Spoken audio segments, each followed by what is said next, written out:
பாவிகளை இறைவனுக்கு மாறு செய்பவர்களை மட்டும்தான் இறைவன் சோதிப்பான் என்றால் நபிமார்கள் இறைவனால் சோதிக்கப்பட்டிருக்க மாட்டார்கள். உண்மையா இல்லையா? இப்ப நபிமார்களையும் இறைவன் சோதித்திருக்கிறான், பசியை கொண்டு சோதித்திருக்கிறான், அவர்களை மறுக்கக்கூடியவர்களை அவர்களுடைய உறவிலிருந்தே ஏற்படுத்தி சோதித்திருக்கிறான். நபி நூஹை சோதித்தான், யாரை கொண்டு? மகனை கொண்டு. நபி லூத்தை சோதித்தான், யாரை கொண்டு? மனைவியை கொண்டு. இப்ராஹிமை சோதித்தான், தந்தையை கொண்டு. அல்லாஹுடைய ரசூலை சோதித்தான், அவர்கள் விரும்பியவர்களுக்கு ஹிதாயத்தை வழங்காமல்.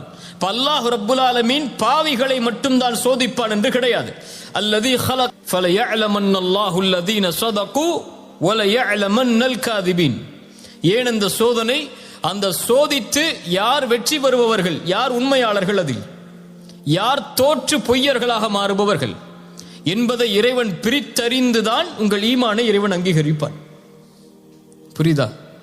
யாராக இருந்தாலும் சரி, அவர்கள் இந்த உலகத்திலேயே உயர்ந்த நபிமார்களாக இருந்தாலும் சரி, அல்லது ஈமானில் கடைசி தரமுடையவனாக இருந்தாலும் சரி, இறைவனையே மறுக்கக்கூடியவனாக இருந்தாலும் சரி, எல்லோர்களுக்கும் இந்த சோதனை என்பது பொதுவானது.